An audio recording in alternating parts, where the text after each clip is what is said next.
मुद्दों को लेकर आए थे वो बड़े वास्तविक मुद्दे जब उठाए 2013 में, महंगाई की बात भी करते थे, बेरोजगारी की बात भी करते थे, भ्रष्टाचार की बात भी करते थे, और 2 करोड़ नौकरियां देने की बात करते थे, विकास की बात करते थे, 15 लाख रुपया हर खाते में आने की बात करते थे।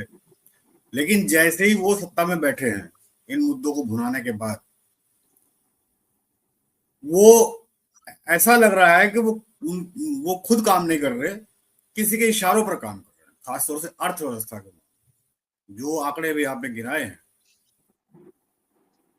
जो विदेशी ताकतें हैं, जो साम्राज्यवादी ताकतें हैं, जो भारत को कभी भी ऊंचा उठा नहीं देखना चाहती, वो चाहती थी कोई ऐसी सरकार आए जो उनके इशारों पर काम।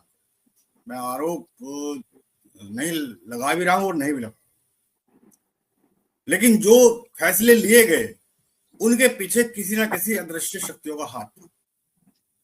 मैं दावे के साथ कह सकता हूं ये फैसले या तो विदेश विश्व अंतर्राष्ट्रीय मुद्रा कोष के इशारे पर लिए गए या किसी और शक्तियों के इशारे पर लिए। सबसे पहला 2016 में, 2011 में मोदी सत्ता में आए और पूरे 5 साल वो अपना लोगों को इधर उधर टहलाते बहकाते, क्योंकि पहले 5 साल तो हर आदमी इम्तहान लेता है, परखता है, जनता भी परखती है कि सरकार नहीं आई है, देखो क्या करती है, पूर्ण बहुमत की सरकार है। लेकिन वो जो कुछ होना था वो ना महंगाई बढ़नी थी, महंगाई घटनी थी, ना रोजगार बढ़ने थे, बल्कि परिभाषाएं और बदल दी गई। परिभाषाएं, रोजगार की परिभाषा हो गई पकौड़ा तलना, चाय बेचना, ये सब रोजगार मान लिए गए।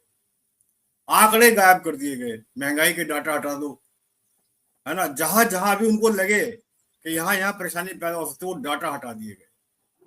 जनगणना नहीं कराओ, डाटा हटा दो, सारे वो काम किए उन्होंने जो उनके पक्ष में, जो उनको लगता हो कि जो जहां भी उनको लगता था कि ये डाटा उनको परेशान कर सकते, उन डाटा उन्होंने हटा दिया और परिभाषाएं तक बदल दी, यहाँ तक कि इतिहास ही बदल डालो, सारी मान्यताएं, नैतिक मानदंड सब बदल डालो। ये 2015-16 तक खूब हुआ, क्योंकि सरकार को पहला मौका था, सरकार के पास पूर्ण बहुमत की सरकार थी, लोगों का विश्वास भी था, लोगों को ये भी लगता था कि इनको मौका दिया जाना चाहिए। और शब्दावली इस तरह से पेश की गई कि हम तुम्हारा कल्याण हो रहा है, और कोई सुनने को तैयार नहीं था कि जो भी है मोदी जी ठीक कर रहे हैं, कल्याण होगा। ये इस तरह का माहौल में उन्होंने 2016 में नोटबंदी का निर्णय भारत का अपना नहीं हो सकता, क्योंकि जितना बड़ा नुकसान नोटबंदी से हुआ, हमारे मैन्युफैक्चरिंग सेक्टर की कमर टूटी। जो भी आपने एक बात कही कि कैश होना एक अच्छी बात है, क्योंकि मैन्युफैक्चरिंग सेक्टर कैश के ऊपर ही ज्यादा चलता है, और खास तौर से भारत जैसे मुल्कों में जहां हमारी शिक्षा की साक्षर दर भी कमजोर है और शिक्षा का स्तर भी कमजोर है, वो मोबाइल इस्तेमाल इस तरह से, स्मार्टफोन इस्तेमाल नहीं कर सकते, और उसकी पहुंच भी नहीं थी स्मार्टफोन तक। अभी तक भी शायद करोड़ों लोग वो छोटे वाला मोबाइल इस्तेमाल करते हैं जो स्मार्टफोन नहीं होता, वो खाली सूचना के लिए होता है। तो इस तरह के माहौल में उन्होंने 2016 में नोटबंदी का एक प्रयोग किया गया। वो प्रयोग देखने में आतंकवादी कमर टूट जाएगी, फलाना हो जाएगा, लेकिन वो नहीं हुआ, ना कुछ होना था ना हुआ, उल्टा उसे नोट। फिर उसके बाद जीएसटी लेके आए।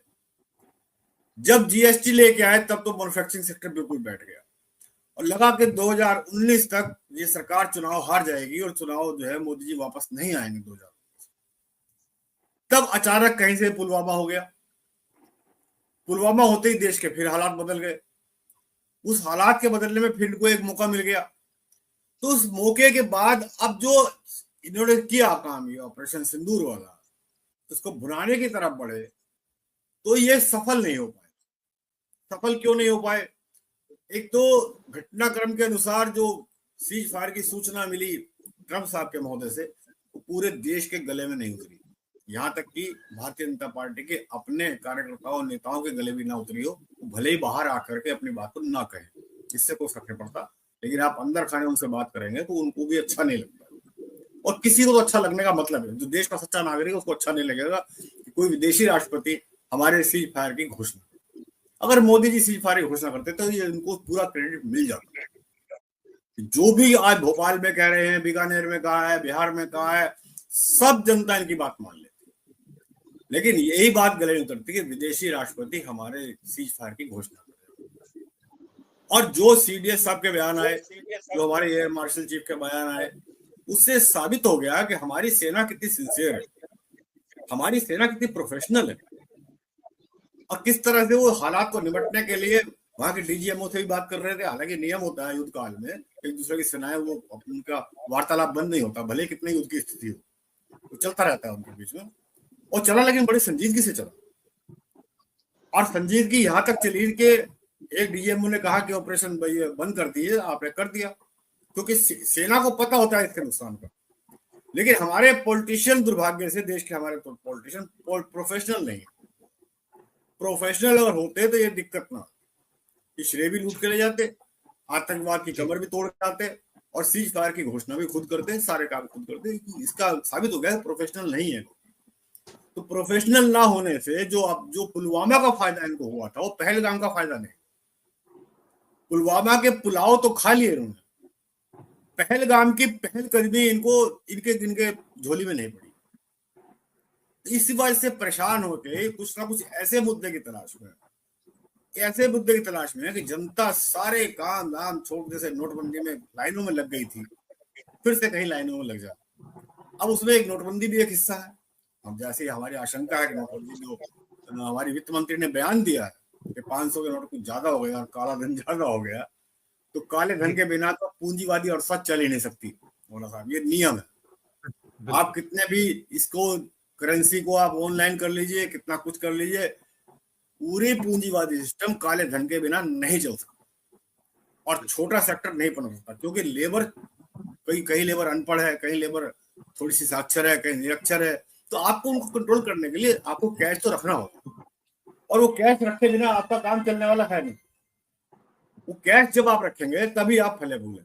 आपको याद होगा नोटबंदी में महिलाएं बेचारी अपनी झोपड़ी में, उसकी झोपड़ी में रखे हुए खोसे हुए नोट, फर्श के नीचे दबाए हुए नोट वो हाथ में लिए फिरे गई कि हमें को रोटी दे दे, हमारे पैसे जिंदगी बच जाए। उनके पैसे बेकार हो गए क्योंकि उनको आता नहीं था। वो 6 पीढ़ी के 7 पीढ़ी के उनके रखे हुए पैसे जहाँ कहीं ना कहीं महिलाएं छुपा कर रखती है, वो सब खत्म। लेकिन हमें बंदे को दर्द नहीं आया इस निर्णय का लेने के। और इनको एक आदत और है हमारे प्रधानमंत्री कि रातों रात कहीं ना कहीं एकदम से घोषणा करते हैं।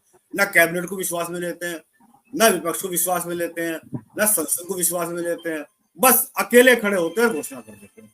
उससे लगता है कि हमारे देश के अंदर जो हालात हैं वो अप्रोक्ष इमरजेंसी के, अप्रोक्ष इमरजेंसी दिखाई नहीं देती, लेकिन माहौल ऐसा कर देंगे जैसे अभी